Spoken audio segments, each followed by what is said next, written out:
And we were financing a nudist colony out in Kissimmee, and somebody had to go look at it, So I volunteered. 1995, I decided to build an upside-down house on International Drive. I knew nothing about the attraction business. When I look back on it now, I'm like, what was I thinking? Are your best days ahead of you or behind you? Oh my gosh, definitely ahead. The funny thing about that question, I've asked that question to everybody in all stripes and ages. 80 years old, 90 years old, they always say, ahead of me. Florida's Fourth Estate with hosts Ginger Gadsden and Matt Austin. The show where we bring Florida into focus. Sponsored by Light Orlando, delivering hope together. Are you ready to turn? We want to switch gears now and talk about your alma mater, UF, beloved UF. I know you love that school, and I know what happened recently with Ben Sass. You say that you will never, ever donate another dime to UF again because of the way Ben Sass ran that school and the way he exited. Talk a little bit about your disappointment. And he got, it's not even a gold, is it a platinum parachute until 2028? Well, when you get $1 million to do nothing after ripping off the university the way he did, I just don't understand. I just don't understand. The problem in Florida is all of our university presidents are now cronies. They should, they're just friends of the governor. They don't have really any business being presidents of universities. The only one that I ever saw that turned out to be great was John Thrasher at FSU. He was a politician, but boy, he was great for FSU. So I'm not saying you shouldn't, but when everybody is a politician and crony, that's, they got, listen, Richard Corcoran's I knew Richard Corcoran at New College. I love him. Listen, I've had so many great nights of smoking cigars and drinking red wine with Richard Corcoran. I love the guy. When he was thinking about running for governor, I was going to support him. He flew down. But Richard is like over at New College. What is New College? I thought it was making $700,000. I thought it was a nudist colony, but nude college. John signing up for classes. I went over to see in person. I went over the other days if my grandchildren should go here. I know it's 15, 16 years. I just want to see the grounds. Check out the campus. One time I started a bank years ago, and we were financing a nudist colony out in Kissimmee, and somebody had to go look at it, So I volunteered. I will tell you what. I'll tell you what about what this. What does that look like, though? I'll tell you what it looked like. Everybody that was a nudist should not have been a nudist. I went into the cafeteria. They're all sitting on towels, Thank eating. Goodness. I'm like, none of you should be a nudist. Did they play any pickleball? Well, that was before pickleball. This was in Kissimmee. I'm trying to think of the name of the place. Oh, it's a big one. It's we were financing colonies. New condos. Yeah.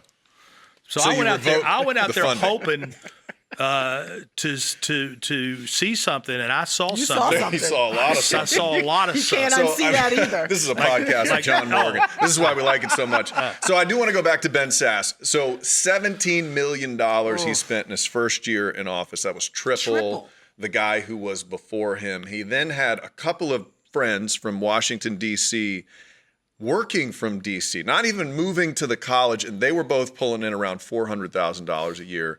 So I know you probably have contacts in there. What was going on with this situation? It seems like an exorbitant amount of money. Cronyism. I'm going to take care of all of my friends. And that's what happened. But look, these universities half of the classes are BS. I don't know where you went. I went to FSU. Okay, well, you did poorly on the SAT. but Fair. If you do Florida SAT, FSU SAT. Oh, I won't even New talk. college. New college is like, you got money. Come yeah, let's go. Take off your clothes. Take off your clothes. You don't have to take the SAT. Take off your clothes and come to Nude College. And there's like 3,000 people over at the Nude College. And he's paying $700,000. You got to stop calling it Nude College. You're going to start calling it. I know. It's going to mess us up on the news. But it used to be real liberal. That's why I used to think of it as a nudist colony. Yeah. But now it's, Liberty. It's like Jerry Falwell College now. Oh, boy. Who's, by the way, there's more filth that goes on with the Jerry Falwell crowd than anything at Nude College. Oh, we can't talk about I've that. seen that documentary. Yeah, Did you we see have. that boy? And Billy Graham's son. I mean, these hypocrites. But that's what happened there, and it just has run amok. Everybody, they were going to make Randy Fine the president of another college. He was pushing for it. He was pushing for it, but they didn't want him. And there's nobody that's really should be president of these colleges. But the universities are a cesspool of waste. And when I think about the classes that I took, I don't know if any of them mattered. I mean, I'm taking classes like theater appreciation, Hey. the meat we eat. I'm a theater kid. I took football theory at FSU. You took a circus class. Yes, I did. Clown college. I've seen the clown college, the Big Ten. Yeah. I'm like, Right this there is in a the middle of college. campus. Come to FSU, be a clown. And now I'm a journalist. And now you're John. a journalist. Well, but so UF is, and then it's all spills into the football. Dan Mullen was there for 4 years. He finished in the top 10 in America 3 times, had one bad season. Before that, he was at Mississippi State where they won. They'd never won before. And he had Dak Prescott. And before that, he was Tebow's coach when they won the national championship. No, because these boosters burn me up. And I'll tell you why. These guys cannot chew bubble gum and walk a straight line. I got a little friend who's a booster. He's about this tall. And he talks about it like this guy. Is that why you call him your little friend? Yeah. Seth. And this guy was so unathletic that his friends told me he struck out in kickball in elementary school. But he's there talking about how, this is a disgrace. And you throw him a ball and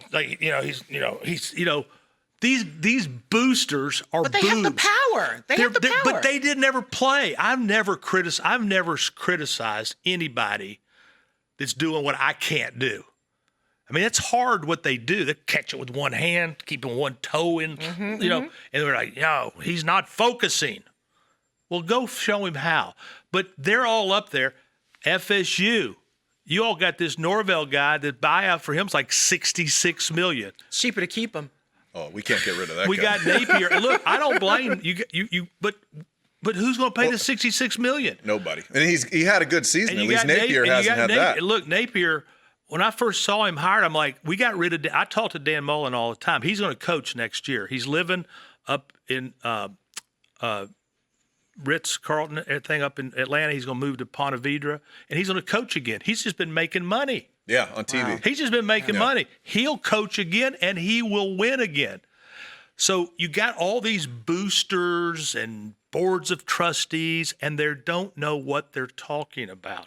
And the money is just pouring out. So why I said I gave $1 million recently to the law school to build a courtroom. But no, I'm sour on it because if you're not going to be a good steward of your money, you're not going to get my money.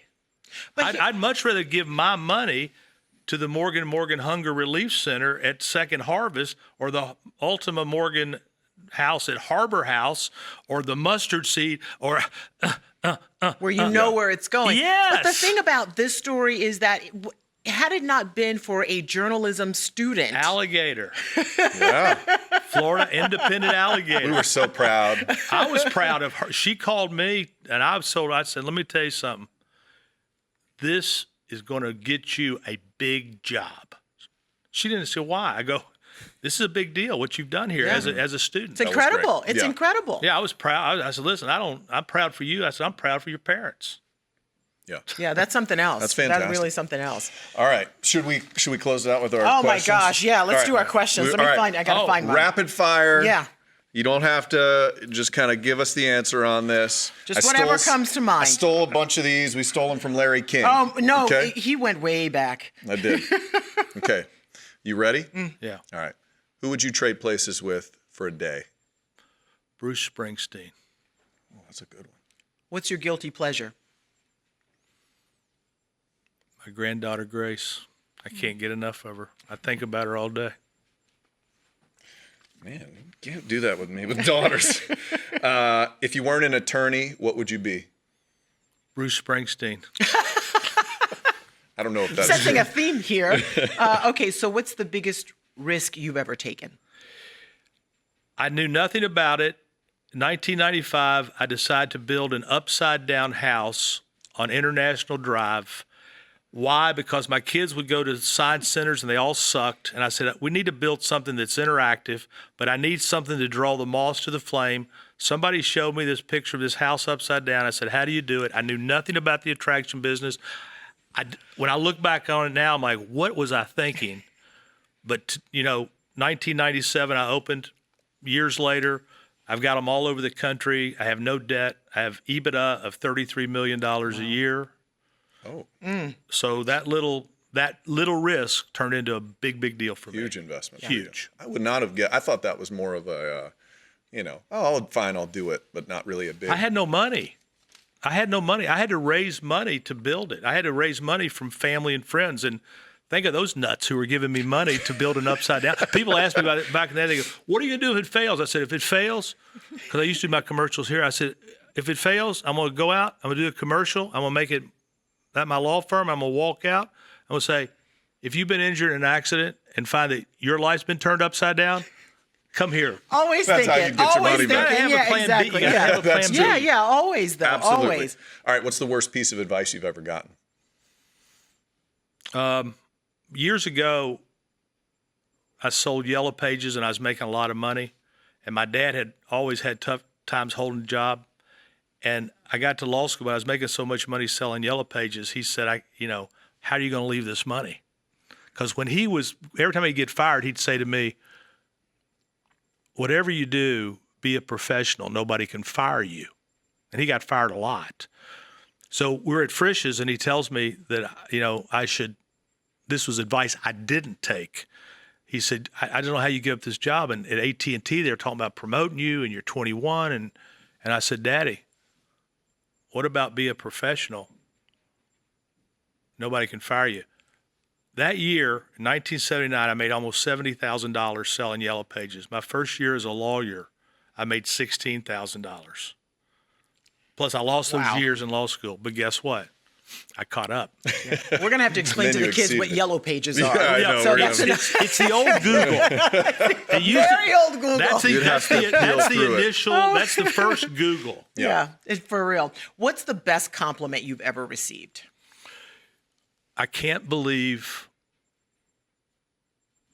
how great your children are, because I spent a lot of time with those four on a lot of things. And, three of my boys are lawyers in my firm. They're very polite. They're very giving. My daughter has a structured settlement company, and that was my job. That's the job I worried about the most.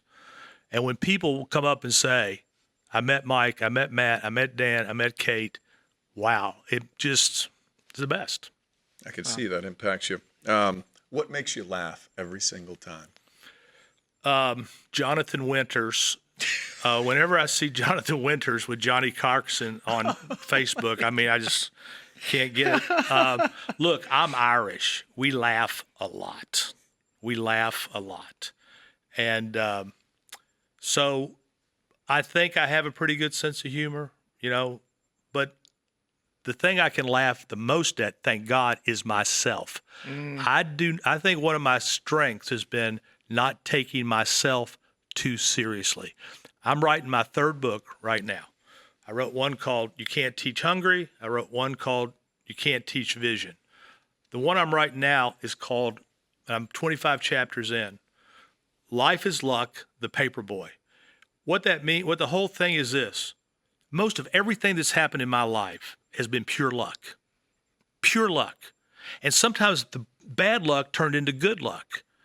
When I had to leave Kentucky, I cried all the way to the airport. I'd never been on a plane. I had to come here. We're living in a bull house, a BS house. And I'm like, this is devastating to me. But then I get to Florida and I get here and I'm in Winter Park in a bad house, but in a good school district. My life has been left turns, right turns, this turn. In law school, one day I decided to go to Mass. I wasn't a daily Mass guy. I go to Mass just to clear my head on a Wednesday. I'm in line to get communion. I look ahead of me. I see the greatest legs I've ever seen in my life. Like, holy cow, who's this? She's got to be ugly. She turns around.